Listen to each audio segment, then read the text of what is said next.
Hi friends, எல்லோரும் எப்படி இருக்கீங்க? Welcome back to my channel.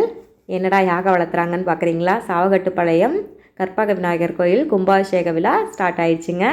அதுக்கு முதல் பூஜையாக வந்து பந்தக்கால் நடும் விழா வந்து ஸ்டார்ட் ஆயிடுச்சுங்க. அதுக்கு தான் யாகம் வளர்த்திட்ருக்காங்க. சாமியை பூ போட்டு மூடி வச்சது, அந்த பூவெலாம் பார்த்தது. சாமியை சிலை செஞ்சு ஊர்வலமாக எடுத்துகிட்டு வந்துட்டு அதை தண்ணியில் போட்டு வச்சுருந்தாங்க. அடுத்தது செகண்ட் ப்ராசஸாக வந்து பூவில் போட்டு வச்சுருக்காங்க. அடுத்தது வந்து காயினில் போட்டு வச்சுருக்காங்க.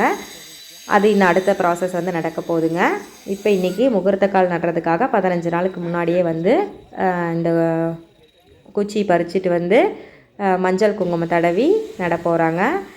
டவுன்லலாம் வந்து நான் பார்த்துருக்கேன், சும்மா சாதாரண குச்சியில் வந்து மஞ்சள் குங்குமம் தடவி முகூர்த்த கால் நடுறது அப்படின்னு சொல்லி மேலே ஒரு காணிக்கு மாதிரி முடிஞ்சு வைப்பாங்க. இங்கே தான் ஃபஸ்ட் டைம் வந்து லைவாக வந்து அதற்குண்டான குச்சியவே வந்து பார்க்குறேங்க. ஒரு கனவுக்கும் இடையிலே ஒரு அடி கேப் கரெக்டாக இருக்குங்க. ஸ்டார்டிங்லேருந்து எண்டிங் வரைக்கும் அந்த இது கரெக்டாக இருக்குது பாருங்கள். அந்த கனவுக்கும் இடையில ஒரு அடி கேப்புங்க. நம்ம ஒற்றைப்படை எண் வர மாதிரி 13 அடி 15 அடி அந்த மாதிரி வச்சுட்டு மீதி இருக்கிறத கட் பண்ணிட்டாங்க. ஃபஸ்ட்டு யாகெல்லாம் வளர்த்தி பூஜை முடிஞ்சதுக்கப்புறம் இங்கேருந்து வந்து அங்கே கொண்டு போய் சாமிக்கு முகூர்த்த கால் போடுற ஃபங்க்ஷன் ஸ்டார்ட் ஆயிடுச்சுங்க. இப்போ சாமி வந்து கும்பாபிஷேக விழாவுக்கு எடுக்கும்போது இந்த கண்ணாடியில் வந்து சாமி இருக்கிற மாதிரி ஒரு ஐதீகங்க. அந்த மாதிரி வச்சுட்டு சாமி எடுத்து வச்சுட்டாங்க, மூடி வச்சுருந்தாங்க. இப்போ கும்பாபிஷேகம் நடக்கிறப்ப அந்த கண்ணாடியிலிருந்து திருப்பி சாமிக்கு உயிர் கொடுக்குற மாதிரி அப்படின்னு சொல்லி பெரியவங்க சொன்னாங்க. எனக்கு இன்னும் அந்த ப்ராசஸ் முழுசாக தெரியல. உங்களுக்கு தெரிஞ்ச எனக்கு வந்து சொல்லுங்கள். இயர்லி மார்னிங் அப்படிங்கிறதுனால நிறைய பேர் வந்துட்டாங்க. அதுவும் லீவாக இருக்கிறதுனால எல்லாருமே ஃபேமிலியோடு கலந்துட்டாங்க. ரொம்ப சந்தோஷமாக இருந்துச்சு. எல்லோரும் ஆர்வமாக பார்த்துக்கிட்டே இருந்தாங்க. ஏன்னா வந்து எங்கள் வீட்டு வாசல் முன்னாடி கோயில் கும்பாபிஷேகம் நடக்கிறதுனால ஒவ்வொரு செயலும் வந்து லைவாக பார்க்க முடிஞ்சு. இதுவே தூரமாக இருந்தால் காதால் கேட்க முடியும், இல்லை வீடியோவில் தான் பார்க்க முடியும். இது வந்து ஒன்றும் வந்து நாங்கள் பக்கத்துலேயே இருந்து பார்த்ததில் ரொம்ப ரொம்ப சந்தோஷம். நீங்கள் உங்கள் ஊர் சைடு உங்கள் வீட்டு பக்கத்தில் ஏதாவது கும்பாபிஷேக விழான்னா கண்டிப்பாக வந்து போய் பாருங்கள் என்னென்ன பண்ணுறாங்க அப்படின்னு சொல்லிட்டு. பெண்கள் எல்லாருமே வந்து அந்த முகூர்த்த காலுக்கு வந்து மஞ்சள் குங்குமம் வந்து தடவி வைக்கிறாங்க. இப்போ இந்த குழி பறிச்சாங்களா, அதில் மஞ்சள்லாம் போட்டு பூ காணிக்கை அந்த மாதிரி எல்லாமே வந்து உள்ளே போட்டாங்க. போட்டுட்டு இந்த முகூர்த்த காலுக்கு வந்து மாவிலை கட்டி மஞ்சள் துணியில் வந்து முடிஞ்சு வச்சாங்க.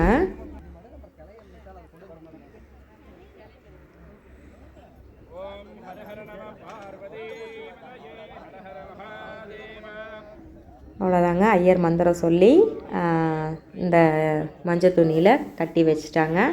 மாவிலையும் தர்பை புல்லும் சேர்த்தி வச்சு கட்டிட்டு அந்த முகூர்த்தக்கால் ஃபுல்லாகவே பூவால் அலங்காரம் பண்ணி அதை தூக்கி அந்த நம்ம ஒரு குழி வந்து எடுத்து வச்சுருந்தோம்ல அதில் வந்து நட்டு வச்சுட்டாங்க.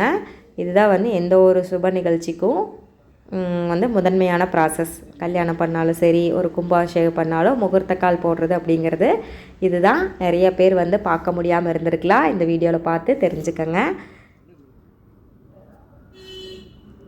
அப்போ அந்த முடிஞ்சிட்டு அதுக்கு பூ போட்டு எல்லாமே வச்சு எடுத்து நிறுத்திட்டாங்க. ஜூன் 8 காலையில் 7 to 9 கும்பாபிஷேகம். கண்டிப்பாக வந்து வியூவர்ஸ் அனைவரும் கலந்துக்கங்க. குட்டி பிள்ளையார் கோயிலாக இருந்துச்சு. ஸ்டார்ட் பண்ணும்போது கையில் வந்து எந்த ஒரு பிடிமானமும் இல்லாத இருந்துச்சு. ஆரம்பிங்க எல்லாமே வந்துடும் அப்படின்னு பெரியவங்க சொன்னாங்க. அதே மாதிரி ஆரம்பித்தோடனே எங்கேருந்து தான் வந்து ஸ்பான்சர் வந்துச்சுன்னு தெரிலங்க. எல்லோரும் மனசார வந்து அவங்கவுங்களுக்கு முடிஞ்ச சின்ன உதவியோ பெரிய உதவியோ வந்து கொடுத்து எங்களுக்கு இந்த அளவுக்கு கோயில் கட்டுறதுக்கு வந்து உதவி பண்ணாங்க. உதவி பண்ண அனைத்து நல்லுள்ளங்களுக்கும் வந்து ரொம்ப ரொம்ப நன்றி. அனைவரும் கும்பாபிஷேக விழாவுக்கு குடும்பத்தோடு கலந்துக்கங்க. சின்ன பிள்ளையார் கோயில் தாங்க. மேலே கோபுரம் கூட இல்லாமல் இருந்துச்சு. இப்போ மேலே கோபுரமெல்லாம் கட்டிட்டு அப்புறம் டெய்லி வந்து தண்ணி பிள்ளையாருக்கு ஊற்றுவாங்கள்ல, அதுக்காக தனியாக ஒரு பிள்ளையார் வெளியே வச்சுட்டு அப்புறம் நவகிரகம் 9 சிலையும் வந்து அதுக்கும் தனியாக வந்து ஒருத்தவங்க ஸ்பான்சர் பண்ணாங்க. முகூர்த்த கால் வந்து நட்டாச்சுங்க. அவ்வளோதான். அடுத்தது கும்பாபிஷேக விழா அடுத்தடுத்து வந்து பார்க்கலாம். கண்டிப்பாக போடுற வீடியோவை மறக்காமல் பாருங்கள். ஃப்ரெண்ட்ஸுக்கும் ஷேர் பண்ணுங்கள், லைக் பண்ணுங்கள், சப்ஸ்கிரைப் பண்ணுங்கள் சேனலுக்கு. கண்டிப்பாக சப்போர்ட் பண்ணுங்கள். இப்போ போட்டுட்டு அதுக்கு மேலே வந்து எம்சாண்டை போட்டு நல்லா குத்தி விட்டு இறக்கிட்டு அப்புறம் பூ போட்டு வச்சிட்டாங்க. அதுக்கப்புறம் காரம் போட்டுக்கலாம் அப்படின்னு விட்டுட்டாங்க. ஏன்னா வந்து அப்படியே விட்டால் குச்சி சாஞ்சிரும். அதுக்கு ஒரு கயிறு போட்டு கட்டி வச்சுருக்காங்க. அடுத்தது காரம் போட்டு வச்சுட்டு இது ஃபங்க்ஷன் முடிகிற வரைக்கும் இந்த முகூர்த்த கால் வந்து அப்படியே தான் இருக்கும். இப்போ பூஜைலாம் முடிஞ்சிட்டு ஐயருக்கு வந்து தட்சணை கொடுக்கறதுக்காக ஊர் பெரியவங்கெல்லாம் வந்து ஃப்ரூட்ஸு பூ பழம்லாம் வச்சு கொடுக்குறாங்க. தேங்க்யூ ஃபார் வாட்சிங்.